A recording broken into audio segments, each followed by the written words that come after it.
Hi there, back for part 3 of my Vibrator series in my living room.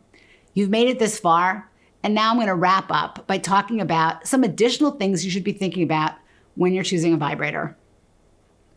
I'm also going to give you some tips on how to discuss bringing a vibrator into your relationship if you have one. Somehow, that is something that gives women some angst. Some women feel really confused about it, and I hope I can make it all a little bit more straightforward and easy for you. Once you've decided whether to use an internal or external vibrator, the 4 biggest variables to consider when you are vibrator shopping are the strength of the vibrator, the size of the vibrator, the noise level of the vibrator, and the cost of the vibrator. Vibrators come in a very broad range of all of those things. So let's start with strength, or the power level, because frankly, I feel like that is the most critical part. If you are somebody who needs to have a lot of stimulation to get turned on or to have an orgasm, you want a chargeable vibrator and probably a larger one. You don't want one of the cute little ones I showed you. You don't necessarily need to have the big mama, but it probably does need to be at least this size.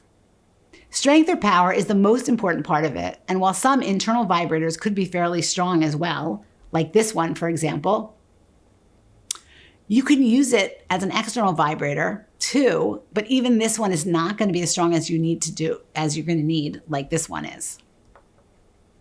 Now, I do have to note that there are some women who like less strong vibrators and a lower level of stimulation, and they experience the strong vibrators as jackhammers.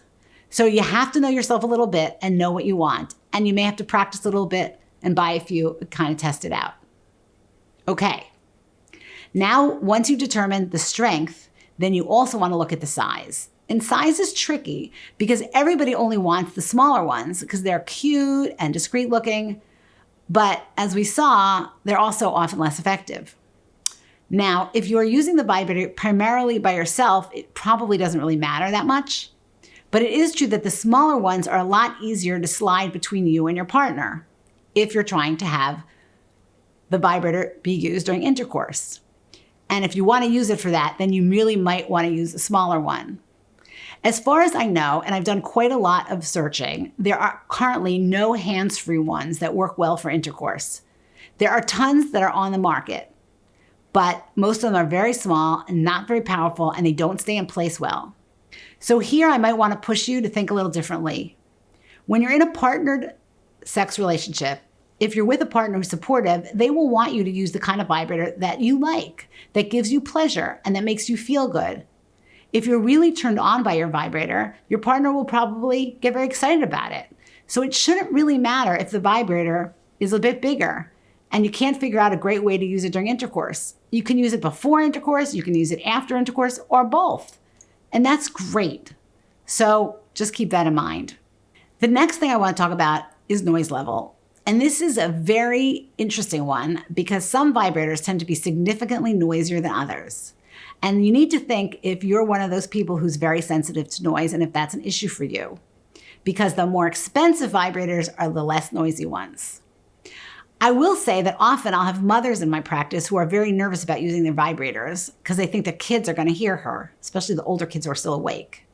And so what I'll tell them to do, even with this one, is turn it on, throw it under the blanket, and walk out of the bedroom, shut the door, and listen, and see if you can actually hear anything. And then if you don't hear anything, which is usually the case, try the same thing without throwing it under the blanket. Usually they don't hear anything, and doing that really makes them feel much, much more comfortable and better. So sound outside the bedroom is really not a problem. But if you are someone who's very sensitive personally to noise, then you may want to invest in a vibrator that's quieter, and it really may be worth spending the extra money. And just so you know, when you're doing research on the internet, they will always let you know how loud or quiet a vibrator is, so you can make a determination. I think for most women, noise is not a big issue, but if it is something for you that you may want to take into account when you're making a decision about vibrators. Okay now, so we got strength, we've got size, we've got noise level, and now let's talk about cost. There are vibrators that cost hundreds of dollars, and then there are vibrators that are around $20. This Lush wand is about $20, pretty inexpensive as vibrators go.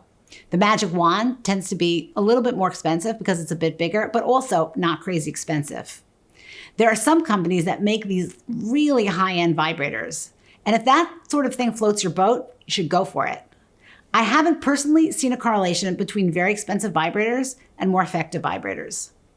Sometimes they're cool because they have like jeweled edges, or they made it of gold handles, or they have locking boxes, but that doesn't really affect the vibrator itself. So I would say to you, don't make yourself crazy buying an expensive vibrator. And especially when you're starting out and you're trying things out, vibrators can be pretty inexpensive and do the job quite nicely. Now I'm going to wind this down with a conversation about how to talk to your partner about using a vibrator. And I know that this is really hard for a lot of people to think about. When I did my research for my dissertation, one of the questions I was very interested in was how women talk to their partners about using a vibrator. And one of the most interesting outcomes of my dissertation was that almost every single woman said to me, "Oh, I'd be totally comfortable talking to my partner about using a vibrator." But then, I don't know, like 70% of them didn't talk to their partners about the vibrator, at least during the time of my study. And I was really interested about why that was the case. And I think it breaks down into women's feeling like somehow their partner may feel displaced if they want to use a vibrator during sex. Or maybe because it's just an awkward and uncomfortable topic to bring up. So I once had a woman in my study who said to me, and I love this quote, she was like, "I don't know how you bring this up. Like, honey, what did I do today?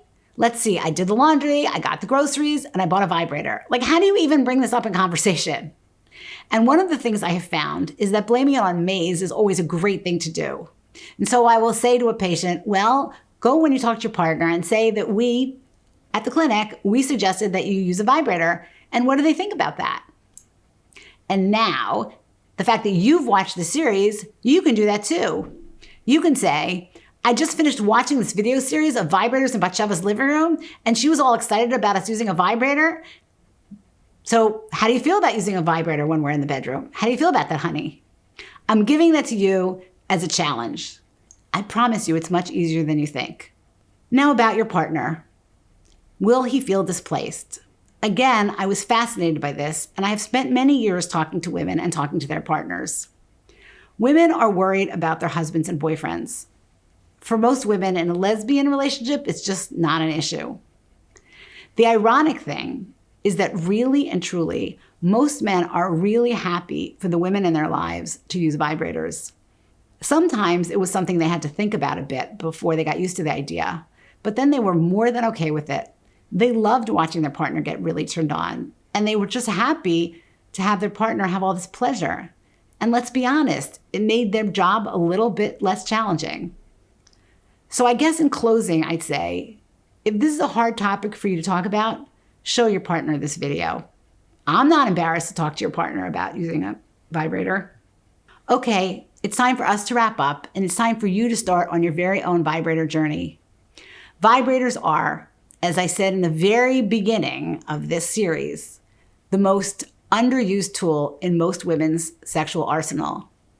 So it's time for you to get out there, go out and find yourself the perfect vibrator or a whole bunch of vibrators. Just the same way that you have a couple of different party dresses, maybe it's time to have a bundle of different vibrators in your sex drawer. And whatever you do, focus on the pleasure, because this is all about discovering the pleasure of being alive. For our top picks of vibrators, click on the link below. I'm Batsheva Marcus, the clinical director of Maze Women's Health. And remember, vibrators are not kinky sex toys. Vibrators are your friend.